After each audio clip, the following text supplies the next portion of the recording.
Hello everyone, स्वागत है आप सभी का हमारे यूट्यूब चैनल पर जिसका नाम है सौरभ क्लासेस फॉर हिस्ट्री। मैं सौरभ आप सभी का अपने यूट्यूब चैनल पर स्वागत करता हूं। आज मैं एमएस सेमेस्टर 2 के सब्जेक्ट कोड CC4 जिसका नाम है हिस्ट्री ऑफ झारखंड, इसके यूनिट 5 के सेक्शन बी जिसमें हमें बिरसा मूवमेंट पढ़ना है, अर्थात बिरसा का आंदोलन, इस विषय को प्रारंभ करेंगे। तो बिरसा मुंडा प्रारंभ करने से पहले हम इसको अध्ययन की सुविधा के लिए 4 भागों में बांट देंगे। सबसे पहले भाग में हम इसकी भूमिका अर्थात इंट्रोडक्शन करेंगे। तत्पश्चात हम बिरसा मुंडा के जीवन परिचय पर प्रकाश डालेंगे, उनके लाइफ है ना, और जीवन परिचय के देने के पश्चात हम उनकी उपलब्धियों को देखेंगे कि उन्होंने क्या क्या उपलब्धियां हासिल की, और अंततः हम उसका निष्कर्ष करेंगे। तो हम कुल मिलाकर इन 4 भागों में अपने इस टॉपिक को समाप्त करेंगे। तो चलिए बिना समय गवाए हम अपने इस विषय को प्रारंभ करते हैं। बिरसा मुंडा। झारखंड के इतिहास में बिरसा मुंडा अत्यंत ही महत्वपूर्ण व्यक्तित्व माने जाते हैं। इनके योगदानों के कारण झारखंड सरकार ने इनकी जन्मतिथि को झारखंड राज्य की स्थापना दिवस के रूप में घोषित किया है, जो इन्हें सच्ची श्रद्धांजलि प्रदर्शित करती है। इन्होंने समाज में न केवल जन जागरण प्रदान किया, बल्कि इसके साथ साथ इन्होंने ब्रिटिश शासकों के खिलाफ एक मुहिम छेड़ी, जिसके कारण ये इतिहास में काफी प्रसिद्ध हुए। हम बिरसा मुंडा को आगे बढ़ाने से पहले उनके अब जीवन परिचय को देखेंगे। तो जीवन परिचय के संदर्भ में बिरसा मुंडा के जन्म को लेकर माना जाता है कि 15 नवंबर 1875 को उनका जन्म उलिहातू में हुआ था, लेकिन हाल के शोधों से यह पता चलता है कि बिरसा का जन्म स्थल उलिहातू ना होकर चलकत गांव था। यह गांव तमाड़ के अंतर्गत है। वह एक निर्धन किसान सुगना मुंडा के पुत्र थे। उनकी माता कदमी डिबार मुंडा की सबसे बड़ी पुत्री थी। सुगना ने 5 वर्ष की अवस्था में आयुहातू भेज दिया। बिरसा को आयुहातू स्थान पर भेज दिया। आयुहातू से उनकी मौसी जेनी बिरसा मुंडा को अपने ससुराल खटंगा ले आई, जहां वे ईसाई धर्म पादरियों के संपर्क में आए। इन्हीं धर्म प्रचारकों ने उन्हें शिक्षित किया। ज्ञान की खोज में लगे बिरसा ने गोडेबेला में आनंद पांडे के घर काम करने लगे। आनंद पांडे ने बिरसा को महाभारत तथा रामायण की कहानियां सुनाई। इसके पश्चात बिरसा कुंदिल टोली में जर्मन पादरियों से मिले, जो उन्हें बारजो ले गए, और यहीं उनकी प्राथमिक शिक्षा पूरी हुई। 1886 ईस्वी में चाईबासा चले गए, लेकिन उनको वहां का वातावरण रास नहीं आया, क्योंकि वहां पादरियों द्वारा सदैव आदिवासी संस्कृति की आलोचना की जाती थी। जल्द ही बिरसा अपने माता के पास चलकद आ गए। यही चलकद कालांतर में बिरसा के अनुयायियों का तीर्थ स्थल बन गया। यहां उनकी मुलाकात वैष्णव साधुओं से हुई, जिसके प्रभाव में बिरसा शाकाहारी बन गए। सरदारी आंदोलनों के दौरान बिरसा को जेल में डाल दिया गया। जेल से छूटने पर उन्होंने अपनी पत्नी की चरित्रहीनता पर अपनी पत्नी का त्याग कर दिया और एकाकी जीवन जीने लगे। इस समय तक बिरसा ने आदिवासियों की सामाजिक व्यवस्था में कई बुराइयां देखी। उन्होंने देखा कि आदिवासियों की स्थिति बेगारों की तरह हो गई है। एक बार स्वयं बिरसा भूख से पीड़ित होकर एक कब्र खोदकर महिला के वस्त्र और आभूषणों को बेच डाला था। इससे क्षुब्ध होकर आदिवासियों द्वारा उन्हें समाज से बहिष्कृत कर दिया गया। लेकिन उनकी चिंतनशील प्रकृति और कीर्तन आदि ने युवा वर्ग को उनकी ओर आकर्षित किया। तो हमने बिरसा के जीवनी को देखा। अब हम उनके योगदान अर्थात अचीवमेंट्स को देखेंगे। बिरसा आदिवासियों के बीच अंधविश्वासों के उन्मूलन करना चाहते थे। उनके विचार में परोपकार ही सर्वोच्च धर्म है। उनके मत में उनके देवी देवताओं की उपासना की जगह केवल सिंह बोंगा की उपासना करने का आग्रह किया, क्योंकि समस्त ब्रह्मांड के निर्माता सिंह बोंगा ही थे। उसने अपने अनुयायियों को परित्याग करने और पशु बलि बंद करने को कहा। हड़िया समेत किसी भी प्रकार के शराब के सेवन की मनाही कर दी। उनके ये उपदेश वास्तव में आनंद पांडे के ही देन थे। सिंह बोंगा की पूजा गांव के सरना में होती थी। इसने कई लोगों को ईसाई धर्म से पुनः मुंडा धर्म में दीक्षित किया। कई जनजातीय लोग बिरसा के कार्यकलापों एवं उपदेशों से आशंकित हो उठे। वे मानते थे कि यदि गांव के देवी देवता और पूर्वजों की आत्माओं को बलि द्वारा संतुष्ट नहीं किया जाए तो गांव पर विपत्ति आएगी। इस तरह बिरसा को गांव से बाहर कर दिया गया। लेकिन बाद में बिरसा द्वारा ग्रामीणों की सेवा में उनके दिलों में बिरसा के लिए पूजनीय स्थान बना दिया, क्योंकि बिरसा ने उन्हीं लोगों की सेवा की जिन्होंने उन्हें गांव से बाहर निकाल दिया था।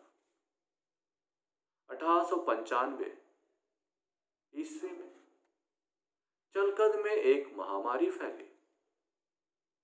इसकी सूचना मिलते ही बिरसा वहां पहुंच गए और उन्होंने निस्वार्थ लोगों की सेवा की। बिरसा के पास अवश्य ही कुछ चमत्कारी गुण हैं और उनके दर्शन उपदेश सुनने से तथा रोगों का इलाज कराने के लिए लोग उनके पास आने लगे।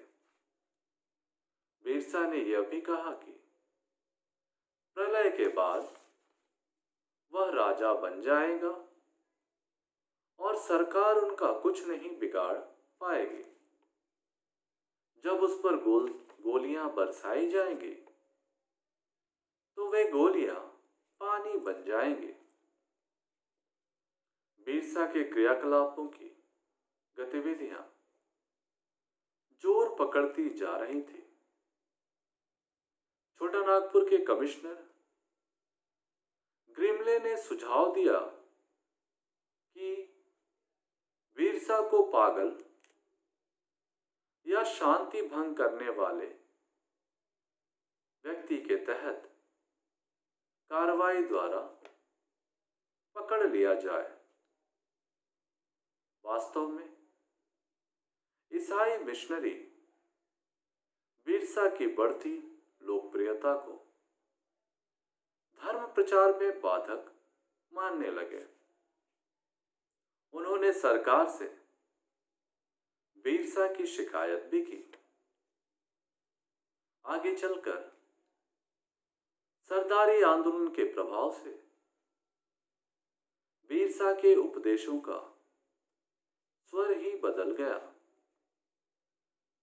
अब वह सरकार विरोधी बयान भी देने लगे।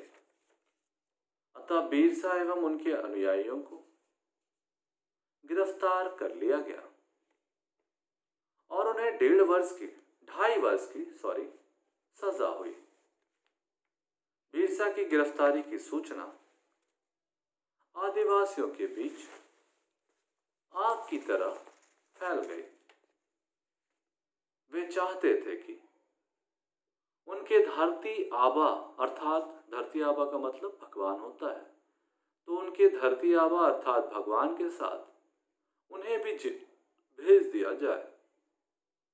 इस तरह बिरसा आंदोलन का पहला चरण समाप्त हुआ, जो मूलतः शांतिपूर्ण और अहिंसात्मक कार्रवाई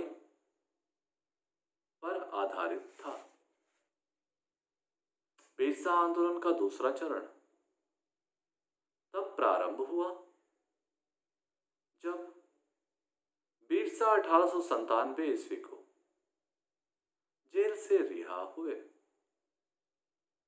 1897 को होलिका दहन के दिन बिरसा ने अपने लोगों को संदेश भेजा और डोंबरी को आंदोलन का प्रमुख केंद्र बताया।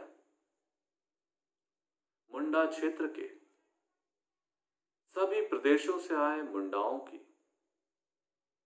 एक सभा फरवरी 1898 में डोंबरी की पहाड़ी पर हुई। इस सभा में सरकार के खिलाफ विद्रोह का रास्ता अपनाने का निर्णय लिया गया। बिरसा 2 वर्षों तक छिप छिप कर सरकार के खिलाफ लोगों को संगठित होने का संदेश देता रहा। उसने धार्मिक सिद्धांतों को राजनीतिक रूप देना प्रारंभ किया। अब वे खुलेआम अंग्रेजी सरकार और उसकी व्यवस्था के खिलाफ आवाज उठाने लगे। बिरसा ने तीर धनुष, तलवार आदि से लैस एक सेना तैयार की।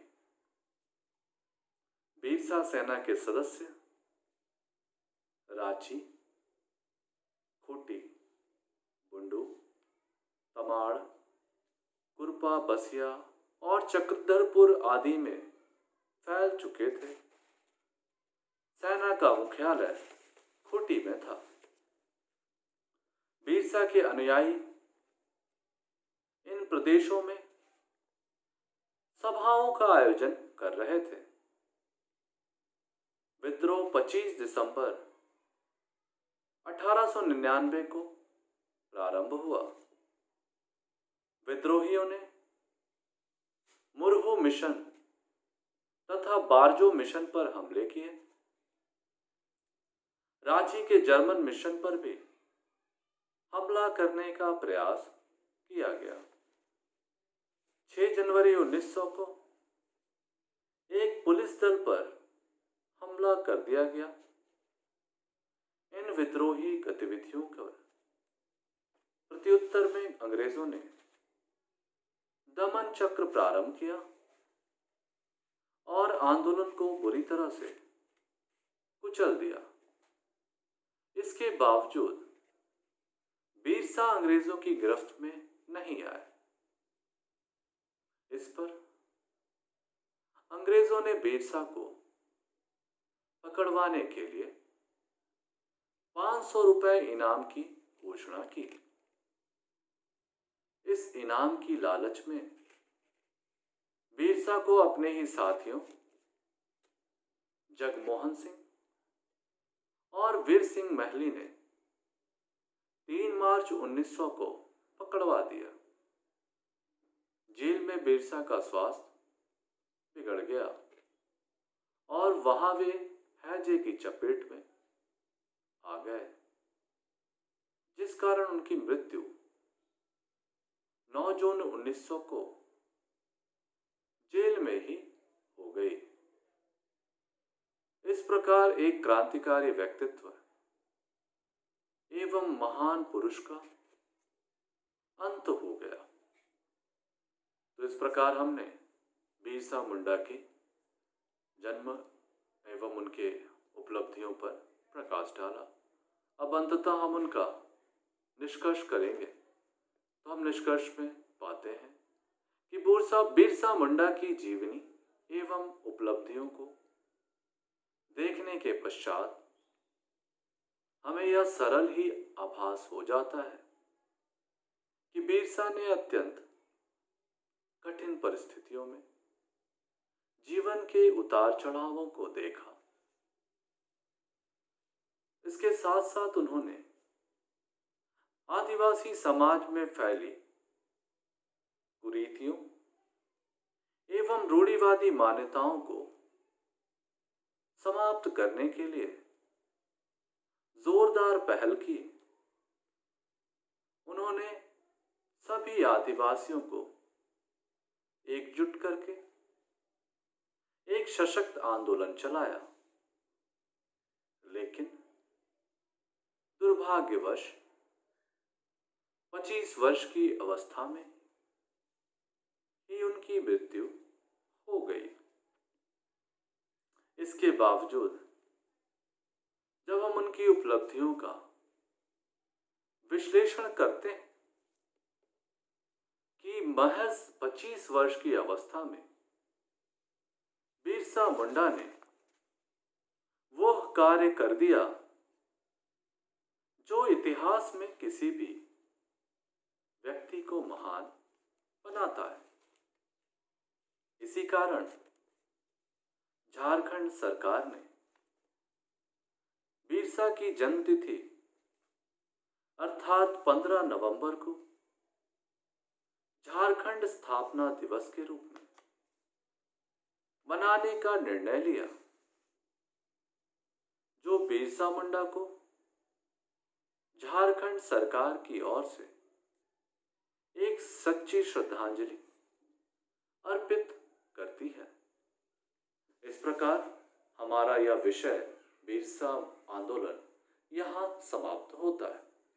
हमने अपने इस विषय पर देखा कि किस प्रकार बिरसा ने इतनी कम उम्र में ही अनेक जगहों पर जाने और अनेक धर्म के लोगों के साथ ज्ञान सीखने के बाद आदिवासी सभ्यता और संस्कृति में व्याप्त कुरीतियों को दूर करने का प्रयास किया।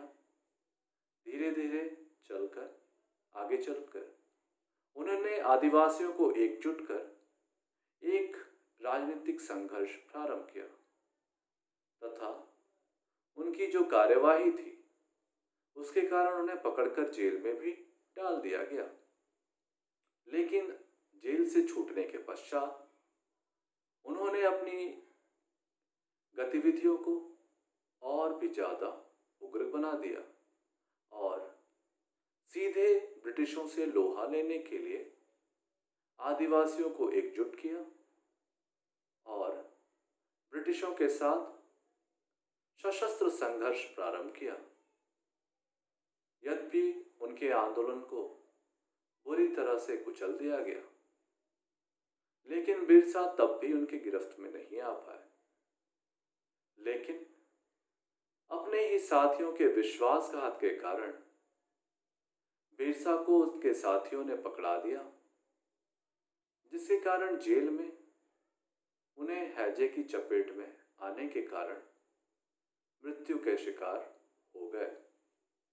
इस प्रकार उनकी जो गतिविधियां रही झारखंड आंदोलन के क्रम में, वह इतनी महान थी कि मात्र 25 वर्ष की अवस्था में उन्होंने आदिवासी समाज को एकजुट करके अपनी एकता और सशस्त्र संघर्ष की जो मिसाल प्रस्तुत की, वह भावी जनजातीय आंदोलनों के लिए एक प्रेरणा स्रोत के रूप में दिखाई देती है।